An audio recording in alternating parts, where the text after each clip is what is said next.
السلام عليكم ورحمة الله وبركاته. ازيكم يا بنات؟ عاملين ايه؟ يا رب تكونوا بخير. كان عندي فرختين بلدي ماشيين اتمخطروا، ذبحتهم وقلت اعملهم معاكم النهارده ان شاء الله. هعمل معاكم الفراخ البلدي من غير ما اسلقها ولا هحمرها. النهارده ان شاء الله هعمل معاكم احلى فراخ بلدي محشيه بالفريك في الكيس الحراري، تتبيله حلوه جدا وان شاء الله هتعجبكم.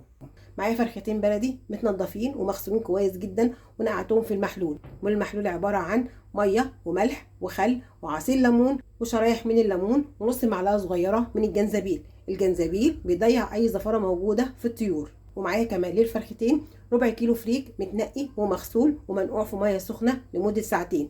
ممكن كمان بتنقع الفريك من بالليل. اول حاجه هعملها هاخد الفرختين واغسلهم تحت الحنفيه وهسيبهم لغايه لما يصفوا وهرجع لكم تاني. وبعد ما غسلت الفرختين البلدي حطيتهم في مصفى يتصفوا.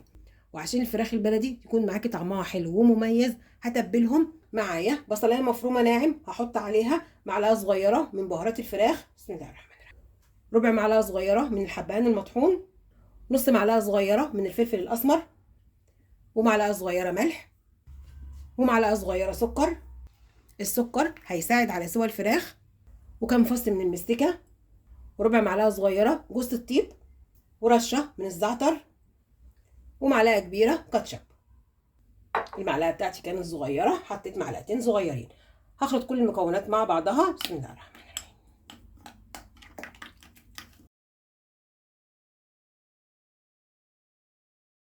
كده التتبيله بتاعتنا خلاص جاهزه. هتبل بيها الفراخ. فرغت بين الجلد واللحم. بالسكينه هعمل فتحات في اللحم بعيد عن الجلد عشان الفرخه تشرب من التتبيله تطلع معاكي طريه وطعمها حلو. بسم الله الرحمن الرحيم. وبعمل كمان في الفخان من جوه بعيد عن الجلد. وهعمل الفرخه التانيه.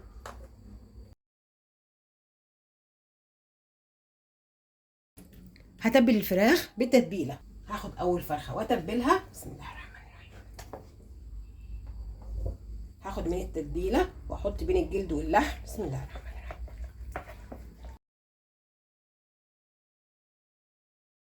وبحط في البطن وبتبل من بره ومن جوه.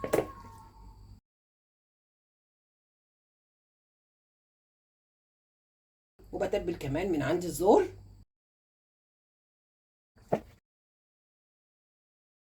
وهتبل الفرخه التانيه. هاخد من التتبيله واحط بين الجلد واللحم. وهسيب الفراخ في التتبيله وهعمل الفريك.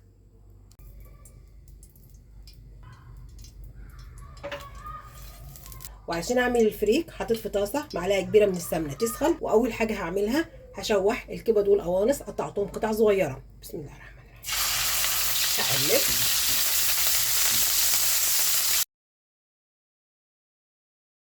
هحط عليهم ربع معلقه صغيره من الفلفل الاسمر. هقلب. وبعد ما شوحت الكبد والقوانص هشيلهم، بسم الله.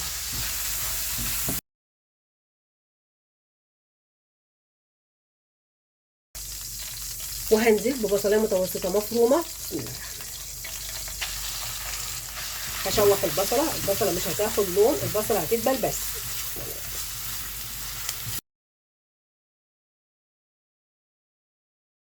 وبعد ما البصله دبلت هنزل بكميه الفريك، بسم الله الرحمن الرحيم. هقلب الفريك مع البصله.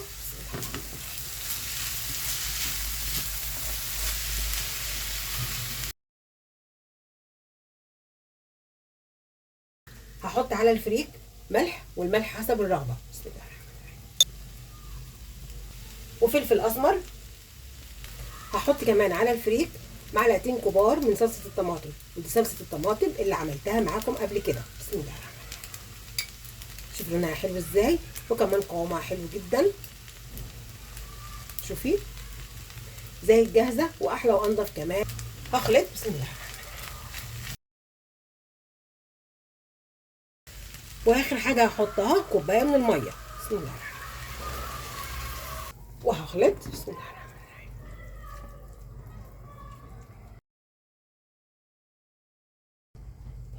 وهغطي على الفريك وهسيبه لغايه لما يستوى 3/4 سوا.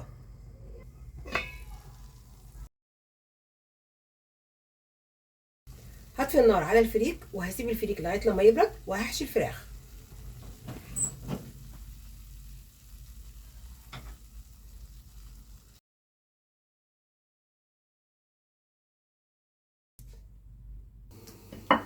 وبعد ما الفريك برد هحشي الفراخ. بسم الله الرحمن الرحيم. هاخد من الفريك وهحشي بطن الفرخه. بسم الله الرحمن الرحيم.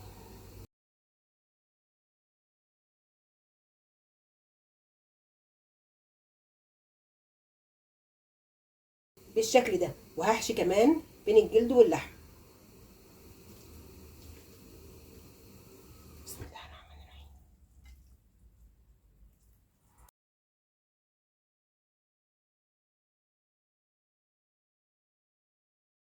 وبسويه وبكتف الفرخه. بسم الله الرحمن الرحيم. الرجل التانيه.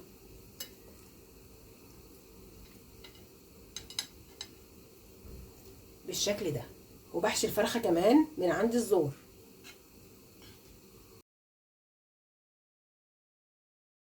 بالشكل ده. هعمل الفرخه التانيه. هحشي الفرخه التانيه بالفريك. بسم الله الرحمن الرحيم. باخد من الفريك وبحط في بطن الفرخه وبحشي كمان بين الجلد واللحم وبكتف الفرخه. بسم الله الرحمن الرحيم. الرجل التانيه بالشكل ده.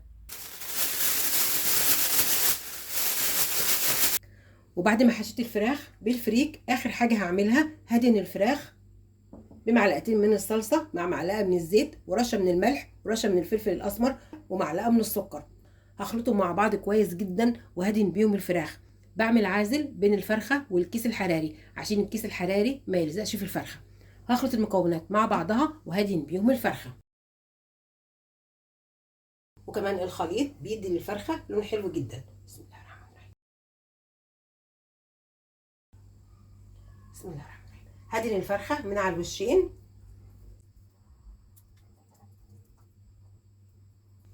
الوش التاني. بسم الله الرحمن الرحيم.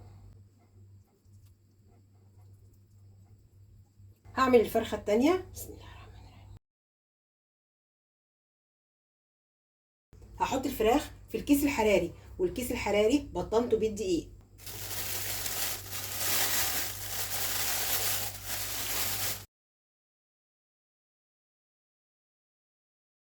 الكيس الحراري مقاسه كبير بياخد بطه، عشان كده الكيس الحراري اخد الفرختين مع بعض. والكيس الحراري بيتباع في السوبر ماركت او بيتباع عند مستلزمات البلاستيك. هخرج الهواء من الكيس الحراري وهقفل الكيس الحراري بالقفل بتاعه. هقفل الكيس الحراري بالقفل بتاعه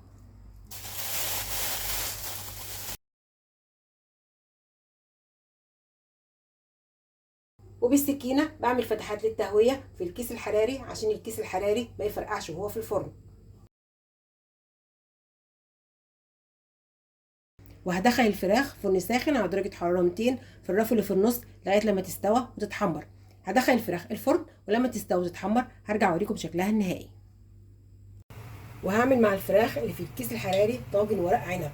اول حاجه هعملها تسبيكه المحشي. حطيت في طاسه ماده دهنيه تسخن وهنزل ببصلتين كبار مفرومين. بسم الله الرحمن الرحيم.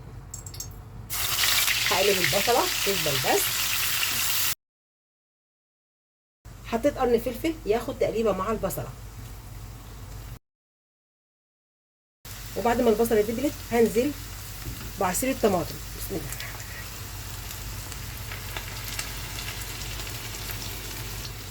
هقلب.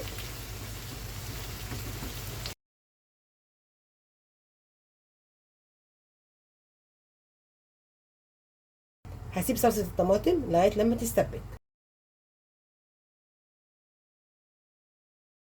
كده خلاص تسبيكه المحشي جاهزه. هطفي النار. هبدأ بسم الله الرحمن الرحيم وهعمل معاكم طاجن ورق العنب. معايا نص كيلو من ورق العنب، غسلته وسلقته. سلقت ورق العنب ازاي؟ غليت ميه وحطيت في الميه نص معلقه صغيره ملح الليمون ومعلقه من زيت الزيتون. ملح الليمون مع زيت الزيتون بيدي المحشي ورق العنب مزازه ولمعه حلوه جدا. نص كيلو ورق العنب هياخد نص كيلو من الرز المصري المتنقي والمغسول. ومعايا كمان خضره شبت وبقدونس وكزبره خضراء متقطعه ومغسوله كويس جدا. والتوابل اللي هحطها على محشي ورق العنب معايا نص معلقه صغيره شطه، معلقه صغيره من الكزبره الناشفه، معلقه صغيره من الثوم البودره، معلقه صغيره من البصل البودره، معلقه صغيره من الكمون، ونص معلقه صغيره من النعناع الناشف، ومعلقتين كبار من الملح، والملح حسب الرغبه. ومعايا كمان شرايح من الثوم هحطها بين طبقات محشي ورق العنب. الثوم بيدي المحشي ورق العنب طعم حلو جدا. هبدا بسم الله الرحمن الرحيم وهعمل طاجن محشي ورق العنب. هحط التوابل على الرز بسم الله الرحمن الرحيم، والخضره وصلصه الطماطم اللي سبكتها معاكم بسم الله الرحمن الرحيم، والتسبيكه اللي سبكتها معاكم ما بحطهاش كلها، بسيب جزء منها عشان وانا بسقي محشي ورق العنب بحطها مع الشوربه. بسم الله الرحمن الرحيم هقلب بسم الله الرحمن الرحيم، هخلط المكونات كلها مع بعضها كويس جدا. وحطيت في قاع الطاجن شرايح من الطماطم مع شرايح من البطاطس وقطع من الفلفل الاخضر، او بتحط عيدان الورق العنب، وممكن كمان بتحط شرايح من الجزر او شرايح من البصل. هاخد من ورق العنب وهتحشي على الجنب الخشن، والجنب الناعم بيكون من بره. هاخد كميه من الرز ومش كتير عشان الرز لسه هيستوى بالشكل ده، وبلف باخد من الجنب الاولاني والجنب التاني بالشكل ده وبلف.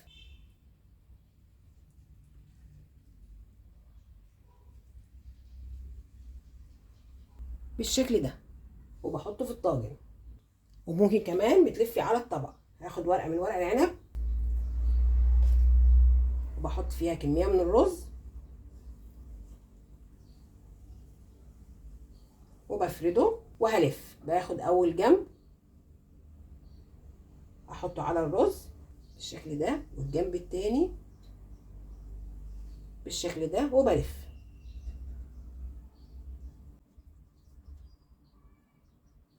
بالشكل ده رصيت اول طبقه من محشي ورق العنب واحط عليها شرايح من الثوم. هحط شرايح الثوم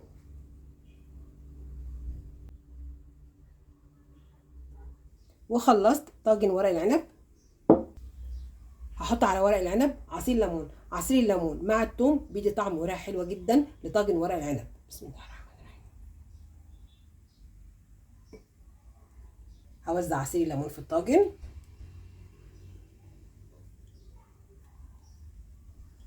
وهسقي ورق العنب شوربه سخنه مع باقي التسبيكه. بسم الله الرحمن الرحيم.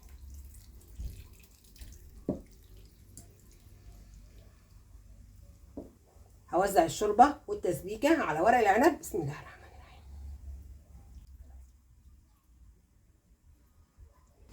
وهغطي الطاجن بالغطا بتاعه او هتغطيه بالفويل، وهدخله فرن ساخن على درجه حراره 200، وهسيب طاجن ورق العنب في الفرن لغايه لما يستوى. هدخل طاجن ورق العنب الفرن ولما يستوى هرجع اوريكم شكله النهائي.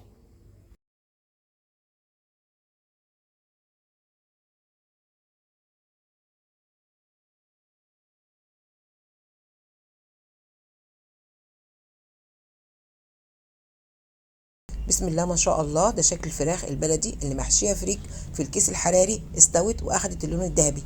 جربيها على طريقتي وان شاء الله هتعجبك. وعملت معاهم طاجن ورق العنب باحلى واسهل طريقه، جربيهم على طريقتي وان شاء الله هتعجبك. وده كان فطارنا النهارده، اتفضلوا معايا بالف هنا على اللي هياكل. يا رب تكون حلقتي النهارده عجبتكم، وما تنسوش تعملوا لايك للفيديو، اشتراك للقناه، وتفعيل زر الجرس عشان يوصلك مني كل جديد. كل سنه وانتم طيبين. السلام عليكم ورحمه الله وبركاته.